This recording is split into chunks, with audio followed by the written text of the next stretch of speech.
episode of That Sounds Holy. Yeah, dissonance. Lower register. So for today's episode, may lower register na tayo. We invited two guests because wala nga si Ayo. He's still doing adulting things. Dalawang linggo na siya. Grabe, ang tagal naman ang ginagawa. Grabing workload yan. Hirap paging adult. Oo, diba? Dalawang linggo na siya. Dalawang linggo na rin yung coffee ko from James. So thank you so much, Thank James, you, for our coffee. James. And to Nikki for our donuts right Thank you, here. Nikki. Thank you. Don't worry, nandun yung iba. Nakain na namin yung iba din. But thank you so much. Happy birthday. And again, we are here with two very debatable. We have two guests. Ordinary. In ordinary time. Uy, kakabente ko. Anyway. So we have two guests. And these guests, there are very cool friends. Do you need help? They were Introduce friends. they were friends from missions. Yan. So I'll let them introduce themselves in a bit also. But silang dalawa naisip namin kasi sino ba yung pwede natin i-guest na mapag-uusapan natin yung mission life while also, you know, being very spontaneous and fun. And very big disclaimer, there's a big chance na kung saan mapunta yung episode na to. Dahil knowing these two, yung humor nila, acquired taste. We're very niche. But yeah, so we have Nico T and Dan Valerio. Welcome, guys. Yeah, welcome. Kain na kayo sa Kain na kayo sa mga magulang nyo, sa mga... Sa TV na po kapitbahay kami. nyo. Shoutout po sa mga TFC subscribers. Meron pa ba nun? Wala na atang TFC. Meron pa ba nun? I want TV. I want TV na. Tama na. Hindi Tama kayo na. updated. Nabutan ko si Netflix na eh. Ay, Wow. wow. Anyway. sabi sa inyo eh. No, but yeah, so there are friends from missions. We were missionaries together for a few years. And they still are missionaries now. So we wanted to kind of talk about that today. Now we want to talk about their life as missionaries while also doing everything else on the side. And of course, everything that comes with being a missionary. So before that, siguro to introduce yourselves, how long have you been a missionary? And Who are you? Who are you? Gano'ng katagal na kayo nasa missions? Sige, una na si Dan. Ang galing. So who are you? Introduce ka lang. Who are Tapos you? Sino ka din? Tapos, ilang taon na ako sa missions? Okay. So my name is Daniel Padilla. Yung honest lang, bro. Ay, honest. Missionary ka pa Ay, man. sorry. Nasiyo na. My name is Daniel Valerio, but everyone calls me Kuya Dan. Yeah. Currently, I'm serving sa Feast Bellevue sa Alabang. Currently, youth head and I lead also worship there sa Bellevue. Tapos, on the side, kukwenta ko na rin ba? Hindi na. Pwede. on the side, so nagbibigay din ako ng retreats and recollections, team building, any formation activities for the students. Tapos, ayun yung ginagawa with the schools. Tapos, this coming June, tama, June, magsi 7 years na Wow. sa mission. Oh, wow. Oo nga, no? Oo. Grabe. Magkakabatch tayong tatlo. Ito. Oo. Yung batch na tinatakot natin si Banya sa kortina. Oo. Wow. Si Push. Shout out Push. Oo. June ba, July? Basta yun. June. Kung ano man June. J na yun. Yeah, 7 years. Just September. October. So kung may... December. Ay! Ang lala. Ayun. Yan. Yeah. Ako naman si Nico. One of the Nicos, in the many Nicos in the community. And I've also been a missionary for 7 years. Kakasabay kami. Could vividly remember those 12 days being together. And ever since, been doing missions everywhere. Been assigned to BA. Yeah. Yun yung aking unang school assignment. Tapos now currently serving with Dan sa Bellevue as one of the missionaries lang. there. Okay lang. Grabe. Actually, Ako hindi mo kaya. tinanong kung okay lang Pero ako. naman maganda doon, naging close bakit ako ba? kay Lord. Naging close ako kay Lord. Dahil Bakit? kasama mo si Kasi Dad. sabi ko, Lord, tulungan mo ako, please. Grabe. Intercede for you. I intercede for you. Oo. We'll pray for you. Ayun. Then, I'm also serving as the assistant director for events for the youth ministry. So, yung Camp Calye, youth collective na siya ngayon, youth leaders retreat and all of those things. Tapos, ano pa ba? I also do retreats on the side. Yan yung mga ginagawa namin. We're not, if not missions, pero technically mission din siya. Oh, may Right. konektado pa din eh. Yeah, ganun pa rin siya talaga. Yeah. It's really, our life revolves around journeying with young people. Yeah. So, yun talaga. Ayoko man aminin, pero magaling sila guys. Kunin niyo. Gusto ko yung aminin. Salamat. Retreats, recollections, team building, Totoo. all of those things. Ako honestly, I learned a lot from these two. Kahit Yeah, na that's hindi ko true. sinasabi sa kanila. Sige, send na lang namin sa Gcash yung Yeah, 500 minimum. Referral fee. Isa lang ang weakness ni isa sa retreat. ano. Mga palaka. May Oh my isa pa akong gosh! may isa pa akong weakness. Ano? Gisingin ka. May isa pa siyang weakness. Pintuan ng CR sa mga outing. Ang daming inside joke. Explain natin isa-isa. Okay. Sige, isa-isahin mo. Super quick backstory. Yung weakness ko sa palaka kasi nung retreat namin as Kulay missionaries. green yung back. Sakto. Ang galing. Actually, we've invited the frog today. Let's welcome Uy, grabe! Ayaw ko sa pala. Sobrang takot ako sa palaka. Basta nung retreat namin, di ba? Ang galing you, niya ah. dun. Ang galing niya dun talaga. Nung retreat namin kasi may parang pond dun sa gilid ng pinto. As in, Yeah, katabing-katabi ng pintuan ng hall. Yeah. Tapos umulan, ma. So yung mga palaka, Ang Here ingay. Nabulabog sila. so ever since noon, inaasar na nila ako kasi hinahabol daw ako ng palaka. Pero totoo kasi, kung nasaan siya nandun yung palaka, tapos tumatalo na lang siya bigla, kasabay ng palaka. Banding nila yun. Yun yung backstory number 1. Backstory number 2, pag nagre-retreat kami, tas kaming dalawa ni Tanya yung partners, may siguro mga 2-3 times na magsa-start na yung session, hindi ko mahagilap si Dan. Hindi, Tas tulog kasi pala ako, siya. hindi, lagi kasi on time yung ano ko. Mabilis ako kumilo. So for example, mag-start yung retreat session ng 8 o'clock. 7:30 gigising ako. In 10 minutes maliligo ako. Tapos 20 minutes mag-aayos. Tapos kakatok. Dan, gising ka na ba? Oh, ayos na ako. Ganon. On time lagi. Oh, pero may isang beses, nandun na yung mga estudyante, session niya yun. Siya yung magtutok. Saan school yun? Pagkatapos natin silang i-refer, no? Oo nga eh. Oo. Hindi, pero on time nga, no? naman siya. Maagang dumating yung mga estudyante. Nagpanic lang ako na parang, ang gagawin ko dito? On time kasi. Dapat nag-intermission ka muna. Oo, sumayaw muna ako. Intermission kumanta ng unan. Tulog muna kayo. Oo. Tapos, backstory number 3, nag-outing kaming mga missionaries. Tapos nasa may swimming pool kasi sila. Tapos medyo malayo yung CR. So ako, kampante naman ako. Magsi-CR lang naman ako. Babalik din naman ako. Hindi ako nagdala ng phone. Tapos ayaw bumukas ng pinto. Nag-ready na siya. Paano matutulog sa CR? Naghahanap, literal, naglalatag ako ng tuwalya. Kasi ang tagal ko talaga. As in, Binilang niya na kung ilan yung tissue. Natawa ko kasi, like of all people, ikaw pa na ang tahimik ko. Yep. diba? Kung ako siguro yan, parang, Sumisigaw na ako. Nico! Da! Hindi ganyan eh. May paiyak. Nagmamodulate. May tono na eh. Promise, ang tagal kong nandun. Hindi ako OA na parang 2 minutes pa lang nangingiyak Ang na tagal. ako. And Kasi for the mga record, 15 minutes hindi na. yung sigaw yung narinig namin. Oo. Nag-worry lang kami. Nasaan na si Isa? Wala kami narinig. Wala kami narinig na sigaw, guys.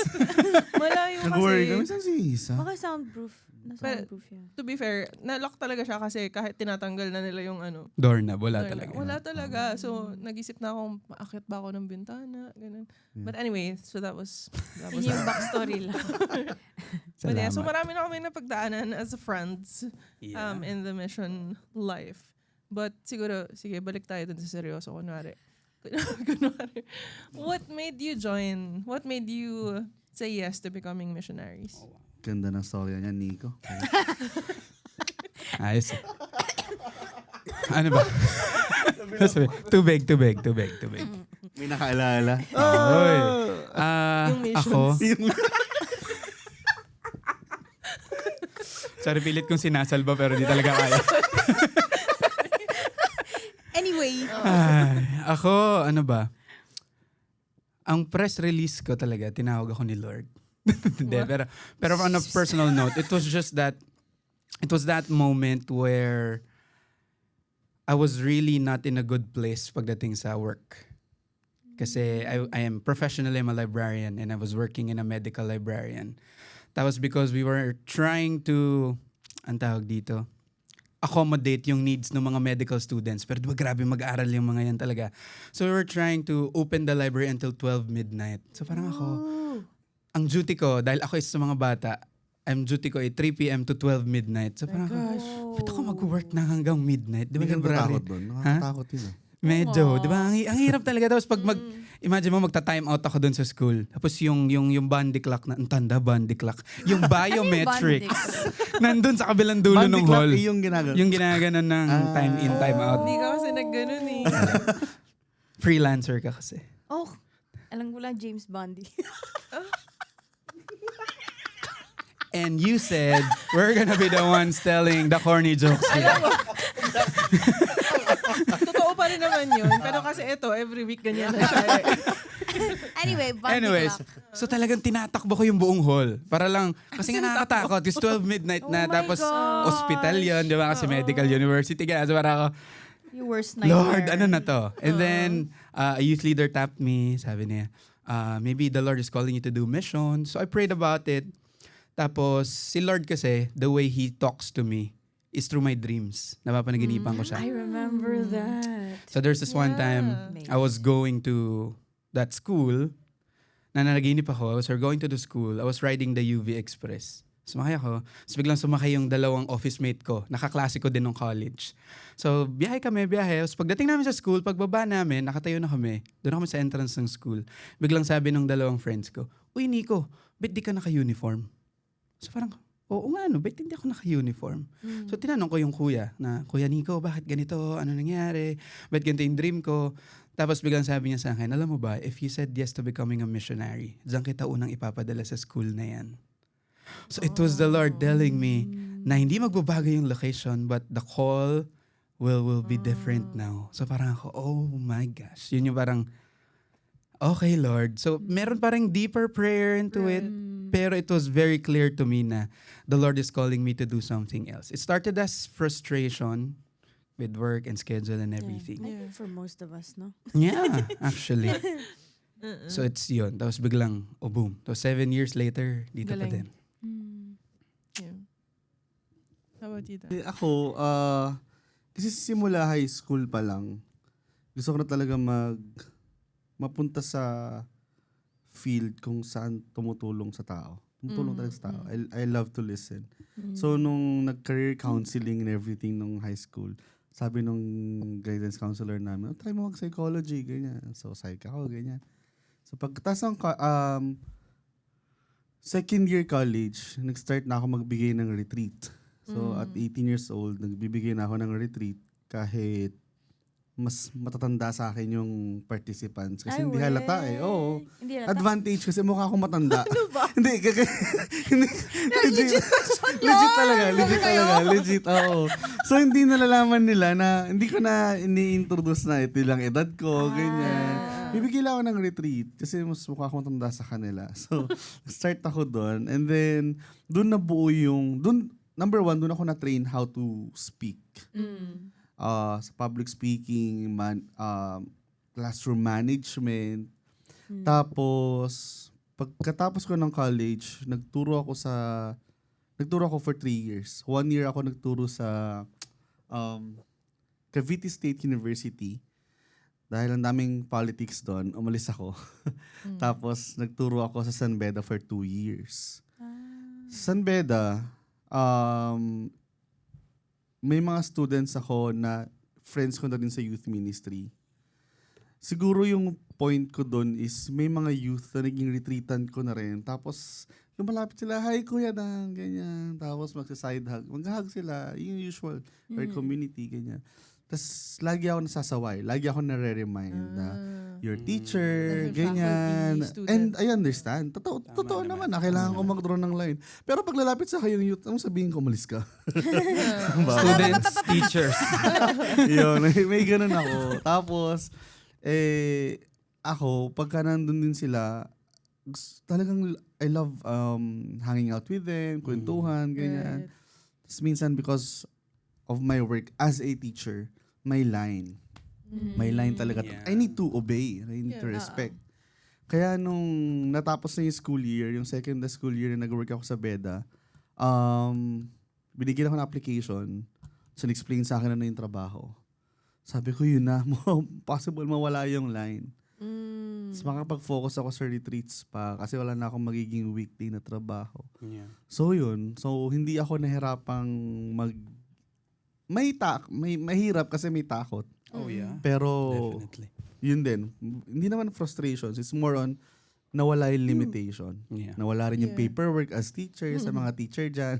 Kasi sa teacher, prepare, turo, tapos may check pa ng papers. Nawala yung mga bagay na yun. It's more on engagement and hanging out with the young people yung Relationships na. Yeah. relationship. Yeah. Parang mas sa'yo, it was kind of like eased in. Yeah. Oo.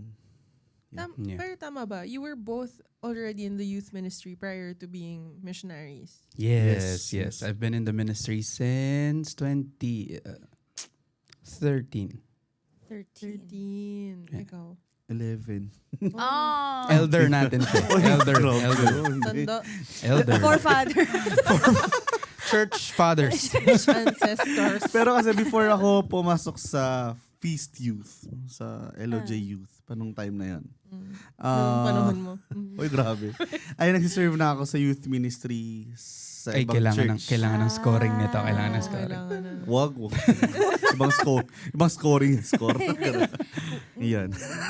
Okay. So, Ano ba? is it safe to say na bago kayo maging youth leaders, bago kayo maging missionaries, bago kayo nag-head ng camp, ay naging campers din kayo? Definitely, yeah. Oo. Anong difference ng camp nung nagka-camp kayo sa kayo na yung nagbibigay ng camp? Parang wala naman. Wala akong difference. Meron ba? Tinatanong namin bilang si Vanya ay hindi dumaan ng youth. Yeah. Pagkapanganak sa kanya, singles na agad. Yeah, eat, pray, love na agad. Grabe ah. Pero, Singles with 31 years of experience. Oo. Uy, Ha? Wala akong narinig. that and ako, nag-youth man ako, parang once lang ako nag-camp prior to being a Yeah. missionary. anong camp yun? Joyride. Wow, that is 20. 15. Oo, 15 yan yung So, 2015. alam niya pa, no? Yun lang. Yeah. Tapos after nun, parang pang singles ata ako. Kasi, Kasi na-stress ako yung sa t-shirt ano. niya. Kasi yung t-shirt niya. Yes. Ano to? God's most awkward awkward soldier. soldier. Which Kaya is na-realize the niyang truth. pang singles siya. Hindi na-stress kasi ako yung sa aakit, may Sa mga palakad. wall climbing. Hindi, mga wall climbing, may mga ganun. Tapos, basta, parang after Ayun, nun, experience natin yan, Yeah. no? Yung magra-rappelling tayo na nauna yung ulo. Oo, lizard rappel. Oo. Ew. Lizard rappel. Parang, May kasama kang butiki. Oy, Yung nagkakait sa butiki. Yung goal ay hindi siya malaglag. Team building ba? although na-enjoy ko siya, Yeah. parang na-realize ko after na, okay na ako. Yeah. Ganun. But anyway, so like kayo, Ano ba? Ako kasi, honestly, pinilit lang ako ng nanay ko.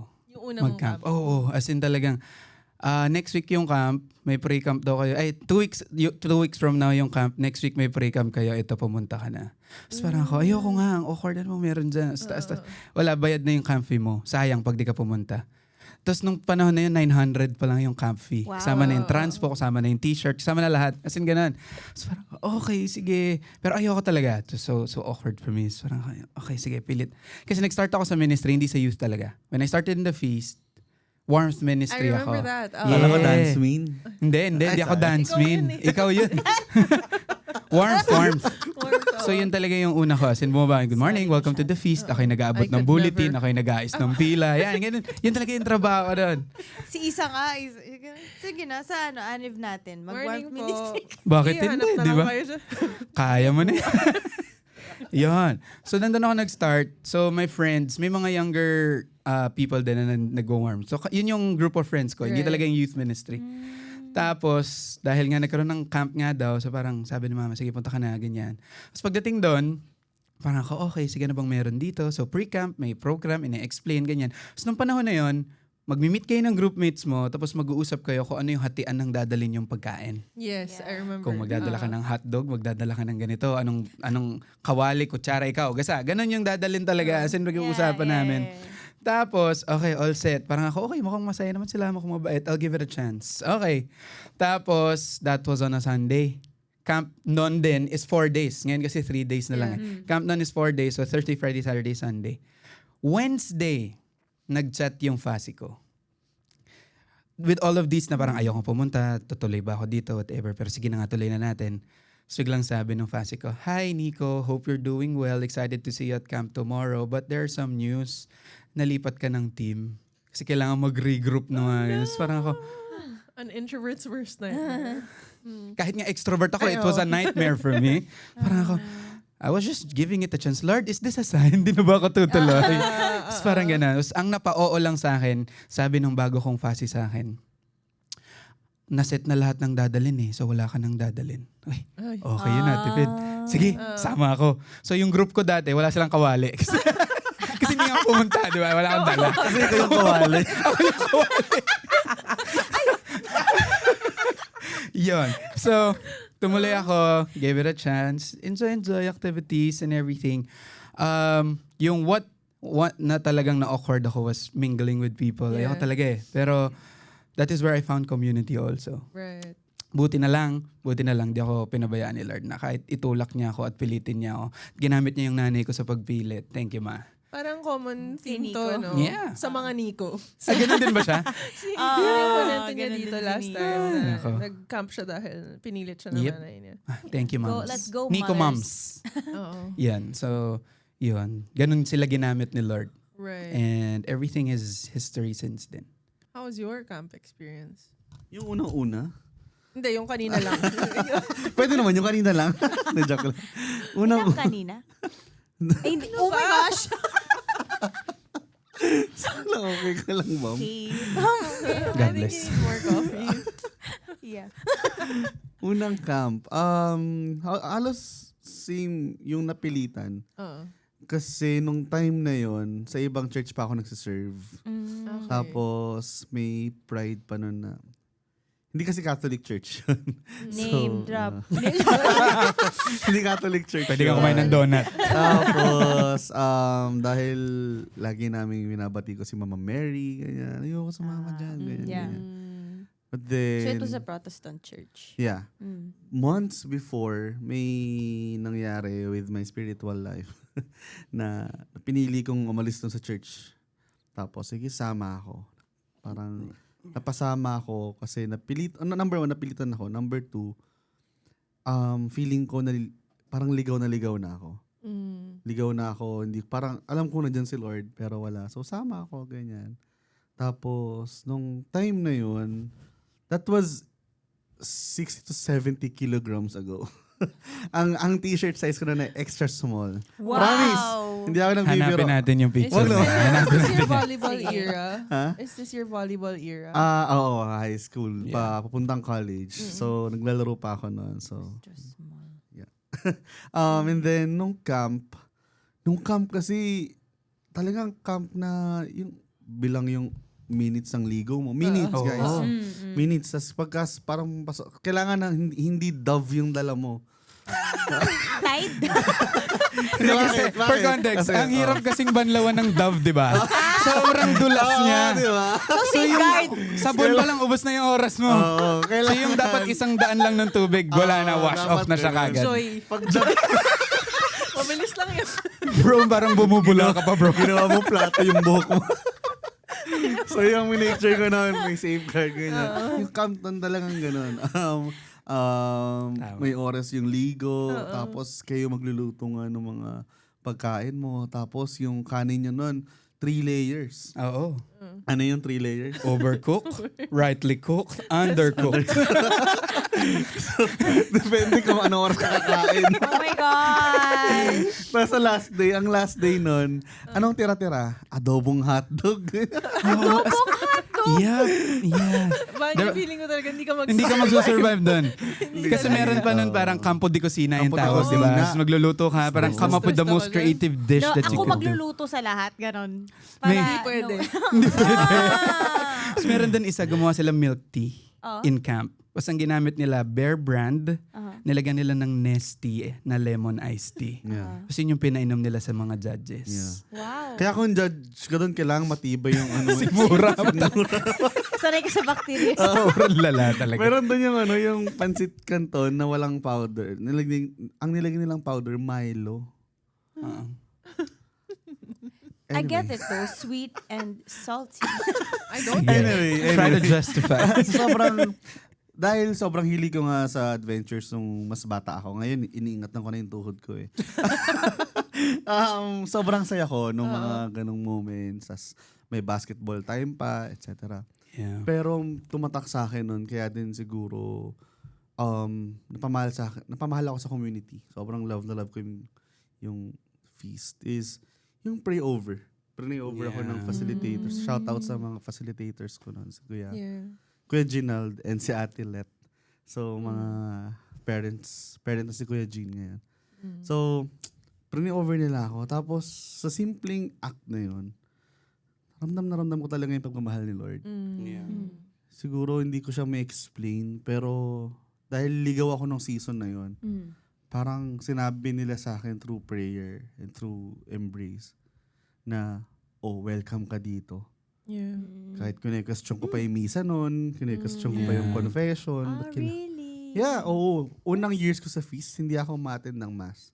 Kasi I really don't get the sense. Right. Pero nung Wow. What a powerful prayer though. nung Yeah. in-immerse ko yung sarili ko with, okay, ito yung misa, ito yung kumpisal, si Mama Mary. Okay. Mas napamahal ako sa Catholic Church. Galing. Lalo. Would it be safe to say that these experiences of yours, nung campers pa kayo, also shaped the way that you do missions now? Oh, yeah. Yeah. Yeah, definitely. Yeah. Isa sa mga last kong naging facilitator, 3 beses ako nag-camper. Ang last kong naging facilitator, si Kuya Kim Pagyo. Oh my God! Okay ka lang ba? You know okay that. ka lang. Okay ka ba? Kaya ka pala ganyan magbiro. Exactly. Pero, OMG! pero si Kuya Kim, siya yung, nung season ko na yun na yung season na lalong nag-hype yung iyabang ko. so, pero because of Kuya Kim, nakita ko sa kanya yung loving through doing something, action. Yung talagang pagsisilbihan ka niya. Oh, Totoo. grabe. Ay, actually, mas Kuya Kim, service nga ganyan. si Kim. Super. Kaya pinabibili kung niya paano ako rin ng ako kape. paano rin ako mag-serve ngayon sa mga youth. Nakuha ko yung kay Kuya Kim. Grabe effort ni Kuya Kim ha. Parang mag-meet lang Tsaka kami. alam ko matalino yun si Kuya Kim. Yung may joke mo kanina? Hindi naman. Ay, hindi ba? Hindi. Pero yun. Hindi naman. si Kuya Kim yung naging last fasi ko. Actually, parang lahat sila eh. Kasi tanda ko rin si Kuya Francis Ventura.